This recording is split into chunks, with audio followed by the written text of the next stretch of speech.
आगरी संस्थांच्या फेडरेशनची राष्ट्रीय परिषद संपन्न। समाजाच्या सर्वांगीण विकासासाठी जातवार जनगणनेची जेडी तांडेल यांची मागणी। देशभरातील आगरी जाती, उपजाती, पोटजातींच्या संस्थांच्या फेडरेशनची राष्ट्रीय परिषद नुकतीच दिल्ली येथील पॅरेलल असोसिएशनच्या सभागृहात झाली। या परिषदेला देशभरातील 15 राज्यांतील मीठ उत्पादन करणाऱ्या आणि वेगवेगळ्या नावाने ओळखल्या जाणाऱ्या आगरी समाजाचे प्रतिनिधी उपस्थित होते। अगदी नेपाळ देशातील समाज बांधव देखील या परिषदेत सहभागी झाले होते। खच्चून भरलेल्या सभागृहात दिवसभर चाललेल्या या परिषदेत प्रत्येक राज्यातील प्रतिनिधींनी आपले विचार मांडले।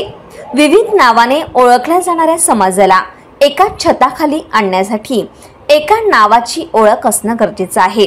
त्यावर मतमतांतरे दिसून आली असली तरी देखील देशभरातल्या सुमारे 10 कोटींच्या घरात असलेला हा समाज एकजूट झाला तर केंद्र सरकारलाही हलवण्याची ताकद ठेवू शकतो, असा इशारा समाजाच्या नेत्यांनी यावेळी दिला।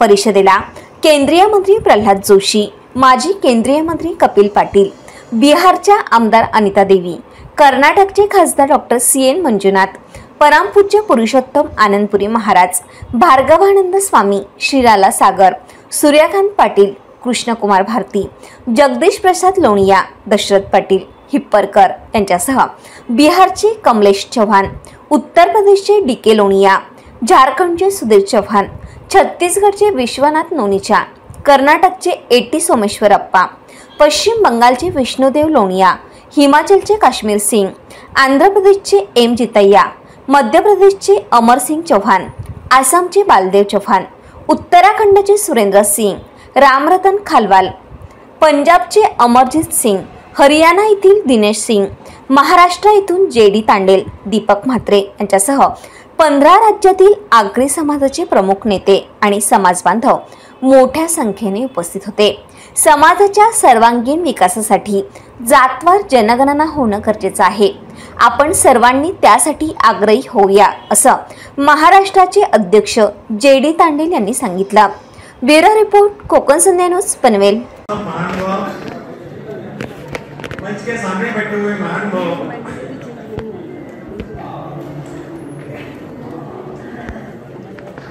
मित्रों, मैं महाराष्ट्र से आया हूँ, जहाँ हमारे शिवाजी महाराज जी की राजधानी रायगढ़ है, वही के मट्टी से मैं आया हूँ। और आपके सामने प्रस्तुत होने के लिए सबसे पहले मैं ये कहना चाहता हूं कि जब हम लोग कहते हैं कि जो लवणकार समाज है, जो सॉल्ट ब्रेकर है, जो पूरे देश में कितने हैं, कोई कहता है 15 करोड़ है, कोई कहता है 16 करोड़ है, कोई कहता है 17 करोड़ है, यानी कोई संख्या परफेक्ट संख्या नहीं है। इसलिए मुझे ये आपसे विनती करनी है कि हम सब लोग ने क्या करना चाहिए, केंद्र सरकार से एक विनती करनी चाहिए कि आप अपने देश की जातवार जनगणना करिए। जब जातवार जनगणना होगी तो हर समाज कितना है ये मालूम पड़ेगा, और जब हर समाज कितना है मालूम पड़ेगा तो अपने को जो केंद्र सरकार में जितना टैक्स मिलता है, जितना रेवेन्यू मिलता है, उसका अपने को क्या मिलेगा, हिस्सा मिलेगा। जैसे कहते हैं, मायावती जी कहती थी, जिसकी जितनी संख्या वाली उसकी उतनी हिस्सेदारी, भागीदारी, बराबर ना। तो उसमें हम लोग को क्या होना चाहिए, हम सब लोग जो लवणकार समाज के लोग हैं उसको आगरी कहा जाता है। कोई स्टेट में अलग अलग नाम है, मगर हम सब लोग को इकट्ठा होना चाहिए। और उसके लिए मैं एक छोटा सा नारा देता हूँ, मेरे पीछे आप बोलना चाहिए कि मैं बोलूंगा हम सब, आप बोलना चाहिए एक है, चलेगा? देखता किसका आवाज जोर से है। तो मैं घोषणा देता हूँ, आप मेरे पीछे बोले, मैं बोलेगा हम सब, आप बोलेंगे एक है, चलेगा? हम सब एक है, हम सब एक है, हम सब एक है, हम सब एक है। ऐसा जोरों से आवाज आपने किया सरकार के काम में जाएगी आवाज तो अपने आप जनगणना हो जाएगी।